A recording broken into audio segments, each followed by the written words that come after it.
A man is in custody tonight after the deaths of a brother and sister in North County. St. Louis County Police continue to investigate at this hour. And 5 on your side's Laura Barczewski talked with a neighbor who tried to help today. Laura?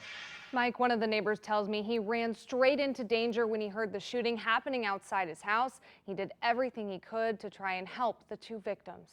Just after 9:30 Sunday morning, 2 neighbors on Wurdack Avenue were going through their morning routines when they heard several shots fired outside their homes. Both of them wanted to remain anonymous for their own safety. I was in the kitchen cooking breakfast for my daughter, and we just heard gunshots. So I told my baby to get down because I didn't know what was going on. I was down in the basement getting ready for the morning when I heard a handful of shots, and I ran upstairs and seeing the suspect running down the street. That's when one of those neighbors says without giving it a second thought, he ran out to help. So I ran upstairs, grabbed my gun, and went outside to make sure that the lady that was screaming, that everything was okay. Then he realized there was a man who'd been shot lying in the street just steps from his door. So I ran back inside my house, grabbed a belt and towels for a tourniquet so I could try to render aid, but unfortunately the victim had perished. Halfway down the block, he found another victim, a woman who'd been shot, and tried to help her, but she also died at the scene. He later learned the victims were brother and sister.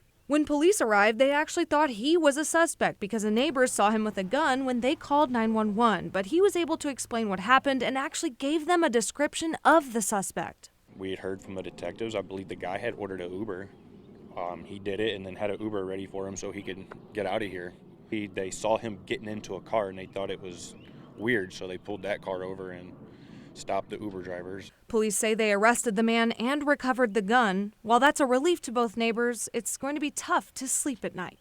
We don't really have so much happen over here, so to see this happen is a tragedy. Hold your loved ones tight. Police have not released the names of the victims or the suspect and believe this all started because of some sort of argument. The investigation is ongoing. And new tonight, a